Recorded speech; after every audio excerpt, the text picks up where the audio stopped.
aí pessoal, bom dia, boa tarde, boa noite.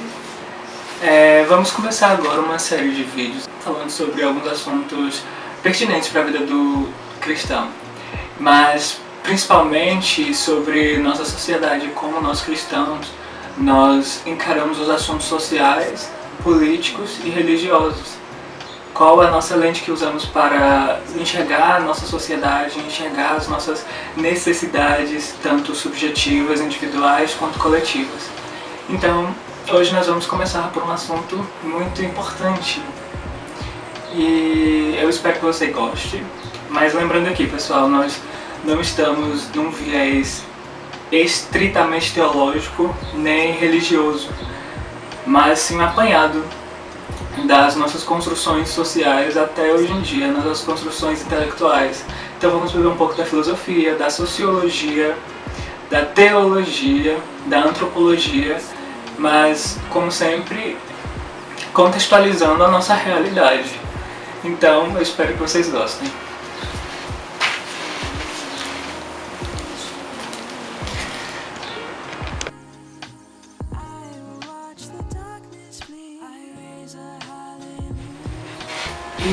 Mas primeiramente, pessoal, vamos partir de alguns pressupostos, de alguns ideais que nós enxergamos e que nós usamos para nos ajudar a entender a nossa realidade.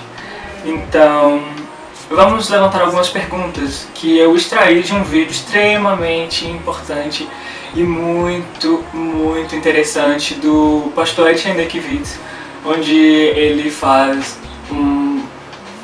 semanalmente algumas reflexões sobre espiritualidade cívica, como nós cristãos podemos e devemos ou deveríamos enxergar a nossa sociedade e como lidar com os assuntos sociais da nossa contemporaneidade.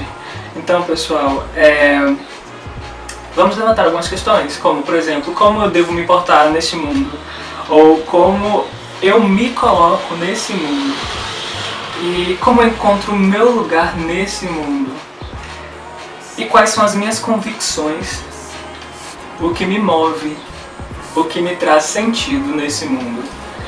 E eu resumi essas perguntas em uma só, que vai ser o nome da nossa série de vídeos: Para que vivemos? Então vamos começar, né? Qual a minha posição de frente às minhas questões sociais, de frente à minha realidade? Quais lentes eu uso para enxergar o mundo que me cerca? Afinal de contas, pessoal, não há nenhuma ideia, nenhum pressuposto que está desprovido de ideologias, pessoal.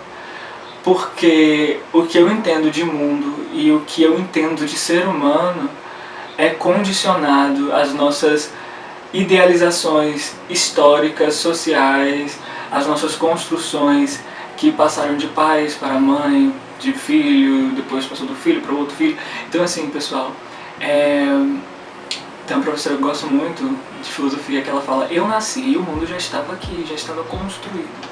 As coisas já existiam e coube e cabe a mim me adequar. Então, eu gostaria de levantar algumas questões que eu vi no vídeo do pastor Etienne Kivitz sobre espiritualidade cívica, e eu quero levantar alguns pontos aqui, na verdade 3 pontos, que seria a ética, a estética e a espiritualidade, que na verdade esse é o tema, né? Esse é o título do vídeo do pastor Etienne: Ética, Estética e Espiritualidade, pessoal. Nós vamos começar com as perspectivas, uma abordagem bem filosófica e sociológica sobre a nossa sociedade, sobre as lentes que nós usamos para enxergar as pessoas, as relações, as construções.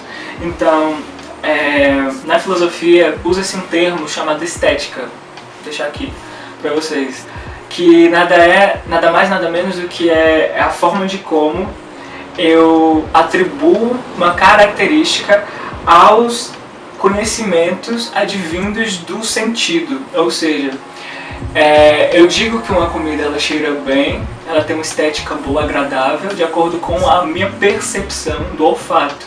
Então é aquela forma de como eu olho para algo e, de acordo com as minhas construções sociais, eu vou atribuir o belo ou não belo àquilo. Compreenderam? Então assim, mas o que nós vemos hoje em dia, e cabe à interpretação e à nominação de cada um, mas eu aqui me abro para uma adjetivação do mundo atual como superficial.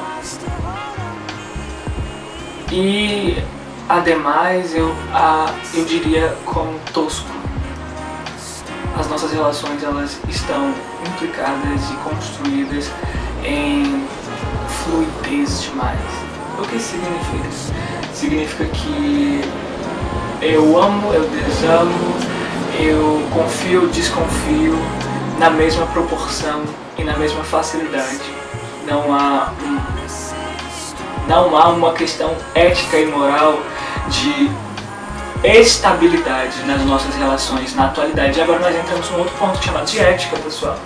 Nós primeiro precisamos diferenciar o que é ética e o que é moral. Normalmente nós tendemos a entender como sinônimos, mas na verdade eles são muito diferentes. Elas se complementam e uma possui direta ação sobre a outra, que eu vou falar depois, mas elas são diferentes entre si. Então assim, moral é o costume normalmente e socialmente aceito, que todo mundo acredita que aquilo é de tal que aquilo é ok, que aquilo é normal, e essa seria a moral. E a moral rege, pessoal, como eu disse anteriormente, a ação coletiva, o que difere da ética. A ética são os princípios, são as verdades, são as minhas construções, que são subjetivas, elas são inerentes a mim, como indivíduo pessoal. Então a ética é o conjunto de valores que compõem um modo particular de ser do indivíduo. É reflexão a partir da moral vigente e das informações e interações humanas de modo geral. Ou seja, a ética ela advém da forma de como eu, indivíduo, interajo e enxergo a moral, que me serve, como eu disse, parafraseando a professora de filosofia, o mundo, a moral, ela já estava em vigor, ela já era vigente. A questão toda aqui é que a ética vai ser a forma de como eu interajo com ela, com a moral. A ética, pessoal, ela pode complementar e contrapor a moral. Então entra a espiritualidade, que deve ser o guia da vida do cristão, porque a espiritualidade ela é muito mais do que o que eu faço no culto de domingo, mas o que eu posso levar do culto de domingo para a minha realidade. A espiritualidade ela comumente produz os frutos do Espírito. Vamos ler quais são os frutos do Espírito? Espíritos em Gálatas, mas o Espírito produz amor, alegria, paz, paciência, amabilidade, bondade, fidelidade, mansidão e domínio próprio. Não há lei contra essas coisas. O que significa? Significa que minha espiritualidade, significa que a espiritualidade, ela produz essas coisas. E ela não fica só no âmbito pessoal, ela transborda e ela muda vidas. Então a sua fé, a sua espiritualidade tem sido fator decisivo e vital para a mudança da vida das pessoas ao seu redor. Você tem contribuído para a sua comunidade? Quem tem sido você? Quando vê um caso de racismo, um caso de machismo, você tem sido que tem calado ou que tem denunciado o erro? Então assim, como você tem vivido a sua vida? Porque você é cristão, ok, mas você também é um cidadão. E eu acredito fielmente que quando eu tenho uma verdadeira espiritualidade, a minha cidadania, ela é utilizada da melhor forma possível. Eu sou o melhor cidadão que eu posso ser. E dessa forma eu promovo o quê? A prerrogativa de liberdade a todos. Nós temos a prerrogativa divina de liberdade.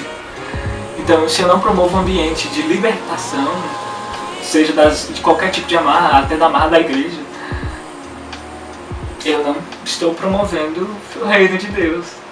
E é simples, é muito claro isso, mas às vezes a gente fica no piloto automático. Trazendo também o ideal de Sartre, nós somos condenados a ser livres. O que significa? Que até escolher não fazer é uma escolha. Escolher não dizer é também uma escolha. Então, o que eu devo escolher? Como eu devo agir de acordo com as injustiças sociais? A Bíblia fala que a verdadeira religião é ficar do lado do quê? Da viúva e do órfão. A viúva e o órfão eram o quê? Eram as minorias da época, então. É dar voz a quem não consegue falar. É ser força pra quem não tem. Entende? Então, tipo, esse era o que Jesus foi.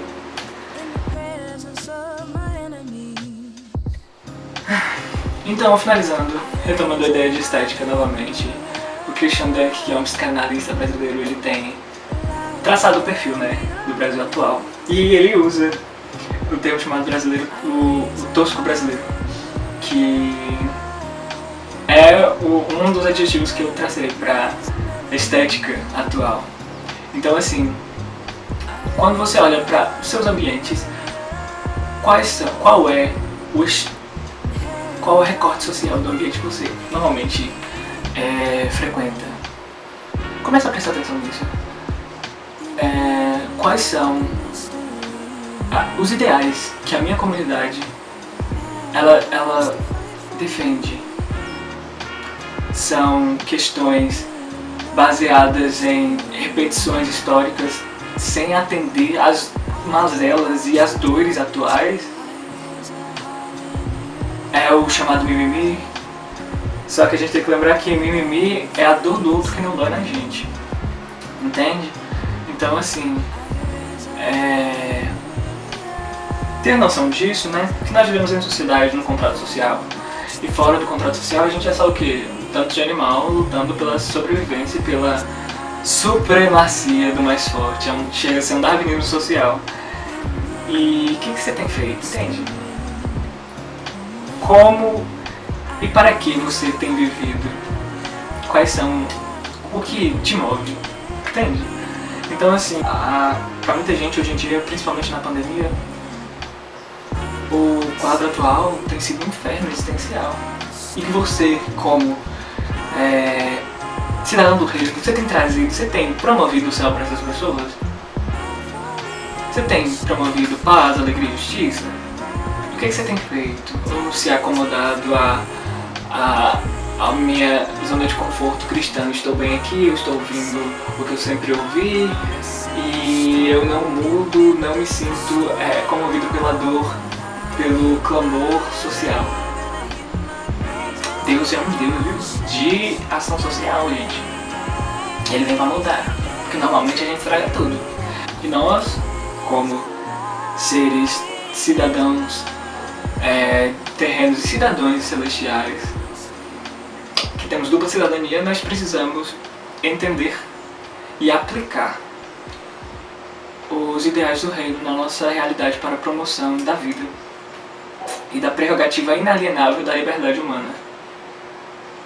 E ao mesmo tempo promovendo o amor, a alegria, a paz, a amabilidade. Porque esse é o nosso papel, né?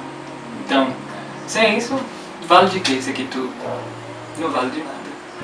Então, assim, a vida é muito mais do que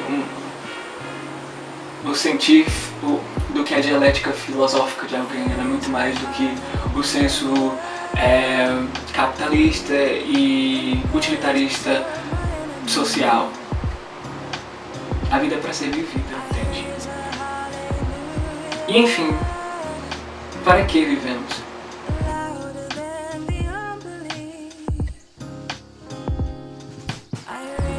É isso aí, pessoal. Não estou acostumado com isso aqui. Normalmente eu entro em discussões pessoais com as pessoas, assim. Não estou acostumado a ter a atenção completa, assim. Mas fazer o que, né? O Espírito Santo manda a gente falar. Então, é isso. Espero que você tenha gostado.